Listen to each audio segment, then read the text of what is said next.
looky here. It's the Pat and JT podcast. Pat and JT podcast. Hello. January 2nd, as this episode drops. Once again, I do want to say Year. thank you to Joe and Rich Hagedorn that were on the episode previous. Tons of fun. Patriarch Distillers. So if you get a chance, check them out. Yeah. That was Thanks, awesome. guys. It was fun. Yes, it was. It was just fun just to get to know them. Yeah. Because we had so many connections with them between Les and Carol, our other podcasters that also had connections with them and for different reasons. As Joe is a coach at Farrell's and when I worked out at Farrell's for a session, she was one of the coaches that she had just kind of started. So yeah. Isn't that crazy? Yeah, it's very cool. All right, so 2019 is gone. 2020 is here. And we didn't do this year, which is like the first time in 15, 20 years that we haven't done look back at the big stories of 2019. Oh yeah, that's true. We did. And instead of taking the obvious, because I know the obvious stories, if you're in Nebraska, the flooding was the big story probably of the whole year. And for the country, impeachment hearings were one. I don't want to do real news. Let's not do that. Okay, let's do other stuff. Okay, so More other important stuff. Right? We're going to go to the Texas Observer, and they put together their strangest of strange stories from 2019. And I said, yeah, let's do that. So we'll start in Wichita Falls, where a woman was banned from Walmart. You'll remember this. After drinking wine from a Pringles can while astride an electric shopping cart. I remember that. When the police officer arrived at 9 a.m., employees said the Lone Ranger had been riding around the property since 6:30. 10,000 people jokingly RSVP'd to a copycat Facebook event, and 3 men actually showed up to toast in her honor at the North Austin Walmart. I love it. Isn't that hilarious? Somebody put together that Facebook group? That's funny. And people showed up. I forgot about that story. That was hilarious. Cedar Park. Don't know where that is. But a council member ranted online about witches and Satanists. And so a local coven held a protest. It says, my prayers and intercession against the witches and Satan worshipers begins at 3 a.m. on this full moon of Friday the 13th. The power that is in the shed blood of Jesus Christ trumps your soul-stealing sorcery. Good Lord. So then about 30 members of the Coven of the Corvid hosted a peace ritual in the city park. There was also a Christian counter-protest. 10 people prayed and blew ram's horns throughout the entirety of the event. The witches blow the ram's horns? No, the Christians did. Are we supposed, as a Christian, am I supposed to have, I don't have a ram's horn. Maybe you haven't earned it yet. Do you get it just get gifted a ram's horn? After so many years. Wow, I didn't know that. Right? That's hilarious. I never heard that story. Either. They literally had a coven protesting and counter-protesting Christians. Santa Fe says they may or may not have had a monkey, maybe a chimpanzee, a raccoon, or Bigfoot on the loose, but the internet wanted to believe. Police received 2 credible reports of a monkey sighting in the same neighborhood 2 days apart. They searched via drone, found no animal. They can hide really well, though.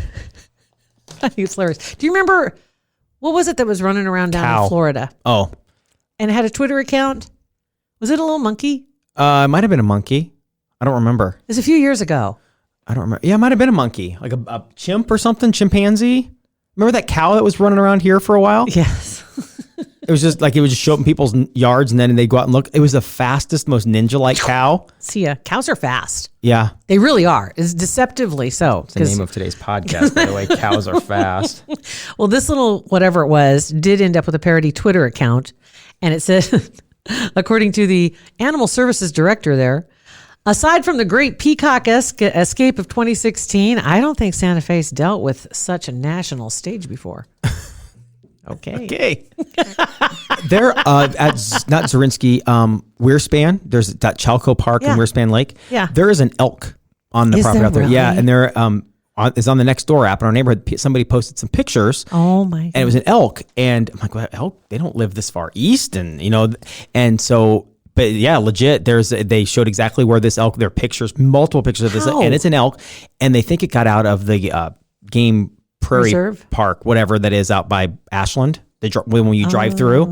But yeah, it's beautiful and it's huge. So maybe followed the river. I don't know. I have no idea. But it's. I thought for sure it was fake at first, and then I'm like, oh wait, no, that's definitely an elk. And then multiple pictures. You can see the neighborhood. So if you've seen the That's Chalco crazy. elk. I have not. Yeah, if you had, I'd love to see a picture. Yeah, That'd be it's great. cool. Or you can get on Nextdoor and take a look around, I guess, too. Yeah, I could do that. City council member in Abilene announced that instead of seeking re-election, he plans to spend more time working on his underground bunker. Oh. Steve had been on the council since 2015, and he said creating an ultra-safe home with within a ballistic missile silo, which that's his job right now. He recently purchased it, and it's one of 12 that were built by the military during the 60s. There's somebody that did that. I think it was in Kansas that took a silo and redid it, and it's beautiful, magnificent. Yeah, it's really cool. I saw that. It was on. It might have been on Dateline. It was one of those shows. I actually saw it online. It was the Great Big Story or something. That's what it was, and it's like 2 to 3 minutes long, little It's video. crazy. I'll have to find it. Yeah, it's really cool. It looks amazing. I mean, granted you have no windows, but I think we can do without that. That's okay.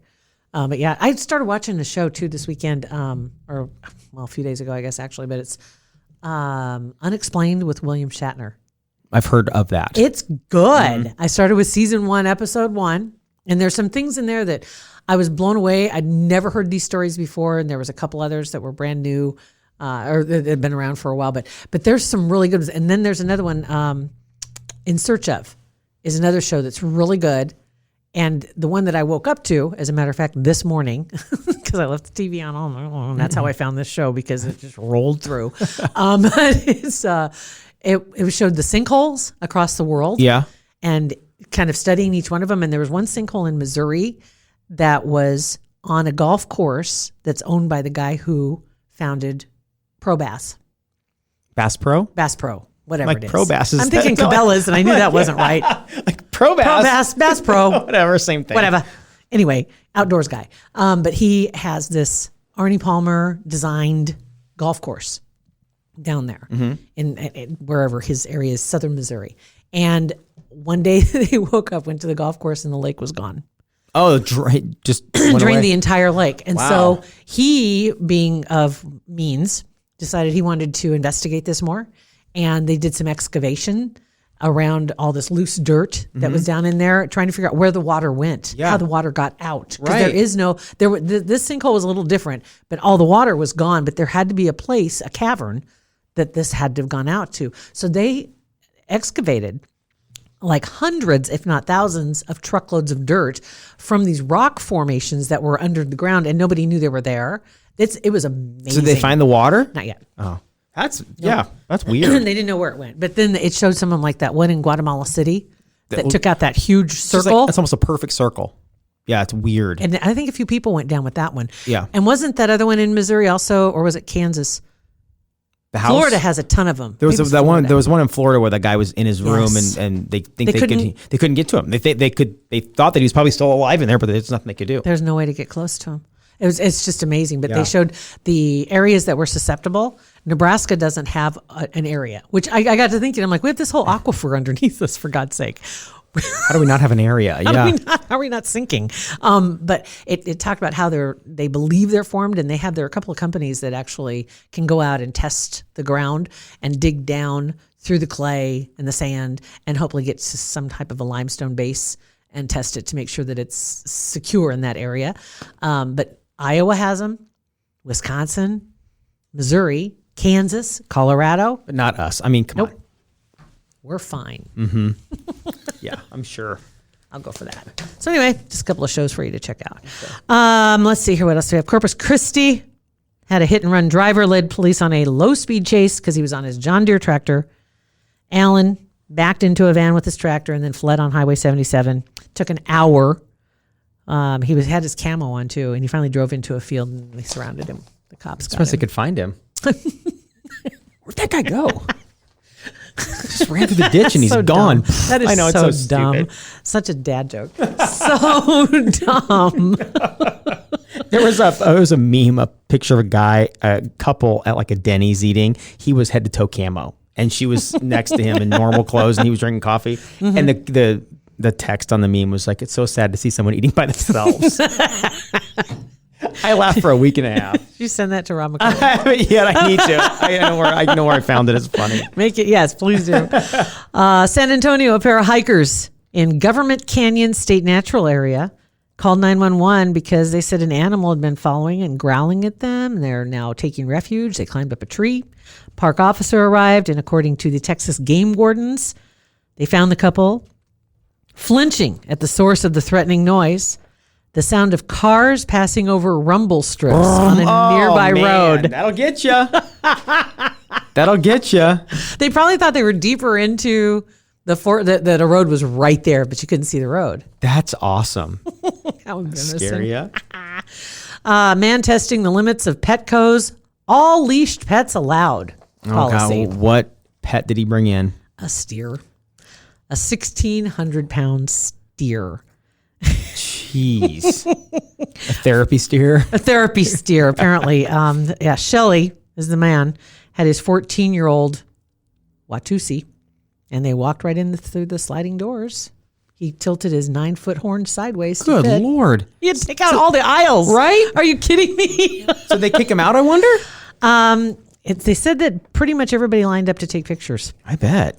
So I don't think he really wandered the store. Jeez. But he maybe came in for a picture with Santa. Right. I'm sure Santa was super happy about that. Let's see here. And I guess that's really going to be my last one right now. Yeah, we'll call it good. So there's some weird stories from Texas. That's all from Texas. They were all in Texas. I didn't find any for Nebraska. Nebraska didn't have any compilation of weird stories. And there's plenty that goes on around here. Right. Yeah, and occasionally throughout the year you'll hear them, but then none of them that really stick out this year. Yeah, not this one. That they did good in Texas. All right, so we got text messages. We do, yes. We have some text messages, 402-403-9478. Plenty of text messages. All right, so what we got here is Rhonda here. You guys are killing me regarding the meat-wrapped pickles. We use dried beef, Hormel, in the jar. Ooh, that'd be good too. In the lunch meat section. Bologna with peppercorns is cotto salami. We wondered about that. It says shake my head, forehead slap. So sorry about that, Rhonda. Heidi put me on blast with you on text message a couple days ago, the day after the episode where we talked about bologna. And we are. Sometime in the next couple weeks, we're going to have a try what Pat likes episode. And I'm going to bring in my favorite meats, my foods that everybody says is disgusting. Because Heidi calls me out, used a couple F words in the text, was very disgusted by the really pimento loaf. She was taken aback. I'm going to bring my food in, and you guys can try it, and I will convert 30% of you. Whatever. There's only 2 of us. Well, close. We'll Whatever. see what we can do. Okay. Well, maybe 30% of the food. There you go. 30% of the food you'll enjoy. Okay. We'll see what happens. Okay. All right. So this one says, I originally sent this on December 5th, and then you asked for stories about Crime Stoppers again in episode 314. I did not see this. I didn't either. So I listened to you guys on the radio since the beginning, and I was so mad when they took you off, but was so excited when you started your podcast. I love it. A few episodes back, you were talking about Crime Stoppers and wondering if anyone has ever done it and gotten paid. Yeah, right. I did. I work for a school system, and a student's mom's boyfriend was posted online as wanted. They moved, aka fled, suddenly to another town. When students switch schools, we get a request for records from the new school. I called that school, got their new address, called Crime Stoppers, and was given a secret number. That is legit, that you really get a secret right? number. What if you forget your secret number? Well, no kidding. Because it says I was told to call back regularly. That's a word I always hated, regularly. To check on the status of the case. I called every few days, and on one call, they said he'd been arrested, so I got the reward. They told me to go to a specific bank. This sounds so cleansed. What? I mean, it sounds so fake. What? Go to a specific bank in a specific teller window with the account number that they gave me, and the bank would give me an envelope. It felt so top secret. What? I took the envelope to my car, opened it, and found $500 cash. Looked around, checked my rearview mirror the whole way home in case I was being tailed. That's hilarious. That sounds all fishy. It felt like I was in a movie. That's awesome. So you have to claim that? What's that? The money? Yeah. Yeah. How would you know? Like, where do you? They tell you. How do you claim it though? Like the money? Yeah. Like, isn't there be a trail back to you if you're claiming this money? Well, nobody knows who you are. You just walk up to a certain teller and you just give them a number. And then you claim it on... Like, write it down, slide it across. And then they say, oh, that matches this envelope. Here, this envelope's yours. And they don't probably even know what's in the envelopes. They just know it came from the police So then when you department. report on your taxes, you're just mystery bonus money? Mystery money? cash I don't know. I found? wondered how you do. Because you'd have to have a trail. Because if they're not reporting that they gave it to you, then you shouldn't have to claim it because there's no trail. Right. Over 500, luck you would auditing. have to. Over 500, you have to. Under 500, you don't have to. But if it's if it is like 501, right? I have a feeling they probably do that intentionally. Oh yeah. Just like I roll with $9,999 when I go international, so I have to report it. No big deal. Right. They probably Yeah, keep it just right. Anything over 500, you have to report. I think it's Okay. 500 or 600 that you have to report. Otherwise, you don't have to report it. Okay. So- That just seems shady from the If jump. I think that's hilarious. I love it. And then the last one I'm going to grab real quick here because it was adorable. And I want to say thank you because I'd posted some pictures of Jack with his wubba. So I could explain all the squeaking that was going on for days on our podcast. Everybody's been very kind. They really have. So thank you very much. I appreciate that. I don't know who sent this one, but it just says, please. Oh, no, I do. It's Pam. It says, please have Jack on more often, maybe combine with Vers. Jack's squeaker toy makes it sound like my house. I think I love Jack and Vers equally. Oh wow. That's huge. So thank you. But it had some really nice notes on We'll have to have Facebook Vers as bring in well. his wubba too when he comes. They can have a wubba off. Jack, Dueling I wubbas. swear, and just like he did in here, he does the same thing at home with that stupid thing. The minute my phone rings or something All is the going time. on, he's standing right next to me, squeak, squeak, squeak, squeak, squeak, and just with his head pressing against my leg, and he's just chomp, chomp, chomp, chomp, Yeah. making it squeak like. And the minute Like I they shut know. up, he quit squeaking. They know there's a distraction. They know they're not. You're not focusing on them, Right, right. and that's got to change. So anyway, the wubba's still hanging in there though. So we're Hasn't doing been good. destroyed yet. Not yet. He's working. It's on borrowed time though. I'll tell you that. So anyway, so 402-403-9478. You want to get a text into us. Also Facebook. Yes. Pat and JT. Instagram and Twitter as well. And guys, thanks for listening to our podcast. Happy New Year again. Hopefully your resolution hasn't already driven into the ditch. Hopefully. Hang in there, guys. Pat and JT Podcast. A Parkville Media Production.